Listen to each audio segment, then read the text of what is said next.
அடுத்ததாக பார்த்திங்கன்னா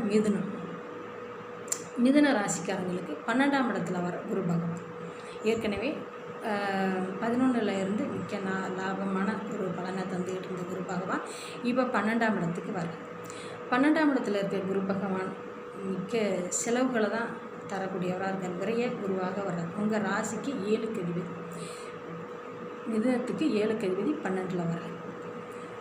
அப்போ இந்த கலஸ்திர வழியில் சில விரயங்கள், மனைவி வழியில் சில விரயங்கள், மனைவிக்கோ ஏதோ ஒரு உடல் தொந்தரவுக்கோ ஏதாவது ஒரு வகையில் சில விரயங்கள் ஏற்படலாம்.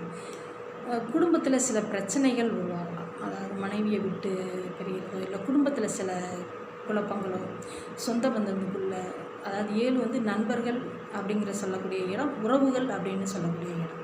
அந்த ஸ்தானத்துக்கான அதிபதி 12ல் வர்றதுனால உறவு சிக்கல்களுமே ஏற்படும்.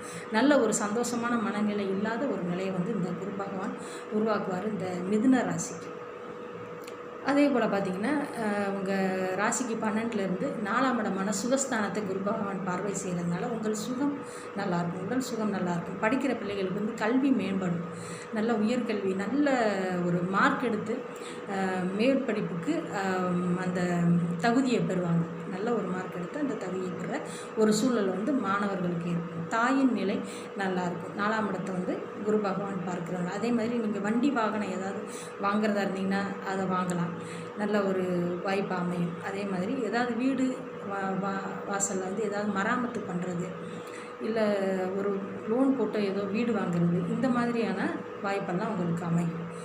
வீடு, வண்டி, வாசல் அப்படின்னு சொல்லக்கூடிய 4ஆம் இடத்தை சுகஸ்தானம் அப்படின்னு சொல்லக்கூடிய இந்த 4ஆம் இடத்துக்கு குரு பார்வை இருக்கனால அதெல்லாம் நல்லபடியாக விருத்தியாகும்.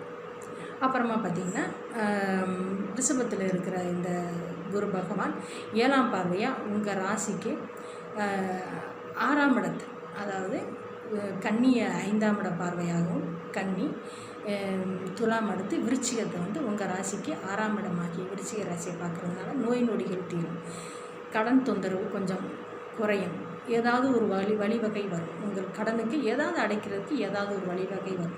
எதிரிகள் தொல்லை நீங்கும். குருவோட பார்வை 6ஆம் இடத்துல இருக்கிறதுனால. அப்புறமா பார்த்திங்கன்னா உங்கள் ராசிக்கு 8ஆம் இடமாகிய மகரத்தையும் குரு பார்க்கறதுனால திடீர் பொருள் வரவு, அதாவது நம்ம எதிர்பார்க்காத நிலையில் ஒரு பொருள் வரவு வர்றதுக்கான வாய்ப்பாக அமையும். வெளிநாடு போகணும் அப்படின்ற ஒரு எண்ணத்தில் இருக்கிறவங்க, வெளிநாட்டில் போய் படிக்கணுன்ற ஆர்வத்தில் இருக்கிறவங்க, வேலைக்காக போகணும் அப்படின்ட்டு ஒரு எண்ணத்தில் ஒரு நோக்கத்தில் இருக்கிறவங்களுக்கெல்லாம் அவங்களுக்கு இது ஒரு வாய்ப்பான ஒரு காலமாக அமையும். 12ல் இருக்கிற குரு பகவான் உங்களுக்கு 8ஆம் இடத்தையும் பார்வை செய்கிறதுனாலையும் பூர்வ புண்ணியஸ்தானத்தை, அதாவது 4ஆம் இடமாகிய சுகஸ்தானத்தை பார்க்குறதுனாலையும் இந்த ஆண்டு உங்களுக்கு ஒரு மத்தியமமான ஒரு பலனுக்குரிய ஆண்டாக தான் இருக்கும். தைரியம் தேவை, தன்னம்பிக்கை இந்த ஆண்டில் அதிகமாக தேவை இந்த மிதுன ராசி அன்பர்.